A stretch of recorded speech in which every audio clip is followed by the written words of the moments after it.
Government జాబ్స్లో ఉన్న క్రైస్తవుల్ని నేను ప్రశ్నిస్తున్నా. వారు చిన్న జాబులో ఉన్నా, పెద్ద జాబులో ఉన్నా, ఫ్యూన్ దగ్గర నుంచి ఐఏఎస్ ఆఫీసర్ వరకు, అలాగే ఎమ్మెల్యే ఎంపీల వరకు క్రైస్తవుల్ని మాత్రమే నేను ప్రశ్నిస్తున్నా. ఒకప్పుడు సొదొమ గొమొర్రాలో ఒక్క నీతిమంతుడు ఉన్నా నేను ఆ పట్టణాన్ని కాపాడుతాను అన్నాడు దేవుడు అబ్రాహాముతో. నీతిమంతుడు లేడు గనుకనే ఆ పట్టణాలను కాల్చివేశాడు. ఈరోజు డిపార్ట్మెంట్స్లో, వేరు వేరే డిపార్ట్మెంట్స్లో ఒక్క క్రైస్తవుడు ఉన్న ఆ డిపార్ట్మెంట్స్లో న్యాయము, నీతి, సత్యము జరుగుతుంది. మరి అలాంటప్పుడు క్రైస్తవుడు అనేకమైన డిపార్ట్మెంట్లో ఉన్నారు.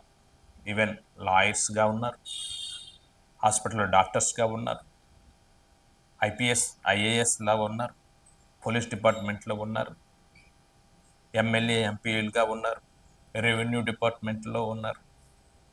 ఇంతమంది క్రైస్తవులు ఆయా డిపార్ట్మెంట్లో ఉన్నప్పుడు అక్కడ న్యాయం ఎందుకు జరగట్లేదు? న్యాయము ఎందుకు దొరకట్లేదు? నీ ఉండగా అక్కడ అన్యాయం జరుగుతుందా? క్రైస్తవుడు అయిన నీ ఉండగా అక్కడ అన్యాయం జరుగుతుందా అంటే క్రైస్తవ్యం ఏ స్థితిలో ఉంది? క్రైస్తవుని చూసి అధికారులు భయపడాలి కదా, క్రైస్తవుని చూసి దుర్మార్గులు భయపడాలి కదా. మరి నీవు క్రైస్తవుడిగా డిపార్ట్మెంట్లో ఉన్నప్పుడు ఎందుకు అన్యాయాలు, అక్రమాలు యాజ్ ఏ క్రైస్తవుడిగా నువ్వు ఆలోచన చేస్తావని మాట నీకు నేను చెప్తున్నా, అడుగుతున్నా. నీ ఉండడం వలన అక్కడ ఉపయోగం ఏమిటి? నీ ఉన్నావంటే అక్కడ దేవుడు ఉన్నట్టే. ఎందుకంటే నీలో దేవుడు ఉన్నాడు కనుక. My beloved brother, my beloved sister, you are a children of God. నువ్వు దేవుని కుమారుడు, దేవుని కుమార్తెవి.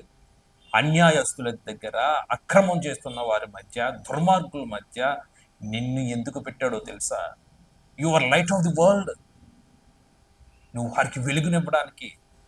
మర్చిపోకన్నా, నీకు దండం పెడుతున్నా. దేవునికి మహిమ తెచ్చే బిడ్డగా నువ్వు బ్రతకాలి.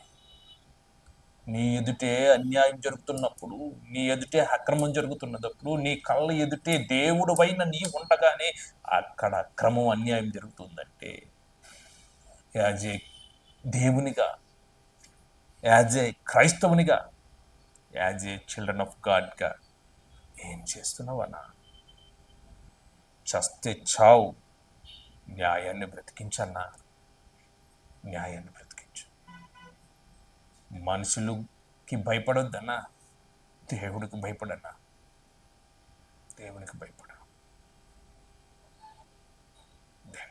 న్యాయాన్ని బ్రతికించండి అన్నా. Thank you.